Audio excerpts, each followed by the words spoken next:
ఆంధ్ర పర్యాటక మంత్రి కందుల దుర్గేష్ తిరుమలలో రెస్టారెంట్ను ఓపెన్ చేశారు. వీరితో పాటు TTD EO Shyamalarao, Tirupati MLA Arani Srinivasulu, Janasena నాయకులు పసుపులేటి హరిప్రసాద్ ఈ కార్యక్రమంలో పాల్గొన్నారు. ఏపీ టూరిజం రెస్టారెంట్ ప్రారంభించి మీడియాతో మాట్లాడుతూ టూరిజం డెవలప్మెంట్ చేసి రెస్టారెంట్ను ప్రారంభించడం ఆనందంగా ఉందని తెలిపారు. 2018లో శ్రీనివాసం పేరుతో ప్రారంభించాం. ఇప్పుడు దేవరాగం పేరుతో ఆహ్లాదకర వాతావరణంలో భక్తుల సౌకర్యంతో అన్ని హంగులతో నడుపుటకు చర్యలు చేపట్టామని తెలిపారు. ఈ రెస్టారెంట్కి సహకరించిన టీటీడీకి ధన్యవాదాలు తెలిపారు. రాబో రోజుల్లో శ్రీవారి భక్తులకు రుచికరంగా ఆహారాన్ని అందించడం కోసం రెస్టారెంట్ యాజమాన్యం ముందుంటుందని, మంచి ప్రదేశంలో తిరుమల తిరుపతి దేవస్థానం పర్యాటక రంగంకి పెద్దపీట వేస్తూ అభివృద్ధి చేస్తున్నారని తెలిపారు. గత ప్రభుత్వం నిర్లక్ష్యం వల్ల చాలా వరకు అభివృద్ధి చేసే అవకాశం ఉన్నా చెయ్యలేదని, 2 ఏళ్లలో మొత్తం అన్ని అభివృద్ధి చేసి చూపిస్తామని మంత్రి కుందెల దుర్గేష్ తెలిపారు. చాలా ఆహ్లాదకరమైనటువంటి వాతావరణంలో టూరిజం డెవలప్మెంట్ కార్పొరేషన్ వారు అభివృద్ధి చేసినటువంటి ఈ రెస్టారెంట్ని ప్రారంభించడం చాలా ఆనందంగా ఉంది.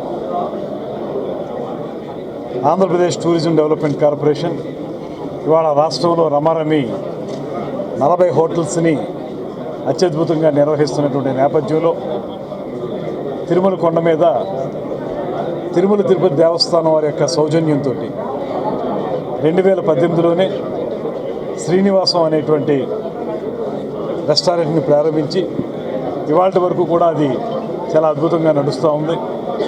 దాన్ని ఆధారం చేసుకుని తిరుమల తిరుపతి దేవస్థానం వారు మరికొన్ని హోటల్స్ని ఏపీటీడీసీ వారికి అందించటం, దాన్ని నడిపే క్రమంలో అన్నమయ్య, బాలాజీ, అదేవిధంగా ఇప్పుడున్నటువంటి ఈ ప్రారంభించినటువంటి నారాయణగిరి దేవరాగం పెట్టారండి. ఇది ఇక్కడ జరిగే దాంట్లో ఒక పక్కన అన్నమయ్య, మరో పక్కన బాలాజీ, ఇప్పుడు దేవరాగం, దీన్ని వాళ్ళు ప్రారంభించడం అనేది చాలా ఆనందంగా ఉంది.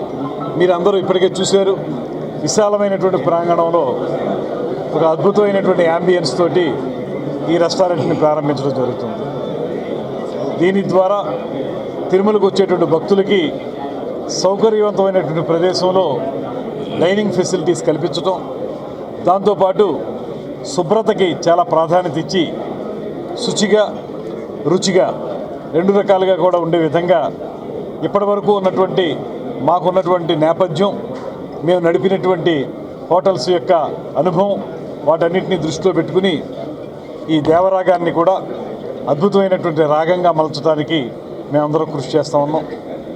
దీనికి మాకు సహకరిస్తున్నటువంటి తిరుమల తిరుపతి దేవస్థానం వారికి, అదేవిధంగా దీన్ని సుందరంగా తయారు చేయడానికి కృషి చేసినటువంటి ఆంధ్రప్రదేశ్ టూరిజం డెవలప్మెంట్ కార్పొరేషన్ వారికి ప్రత్యేకమైనటువంటి అభినందనలు తెలియజేస్తూ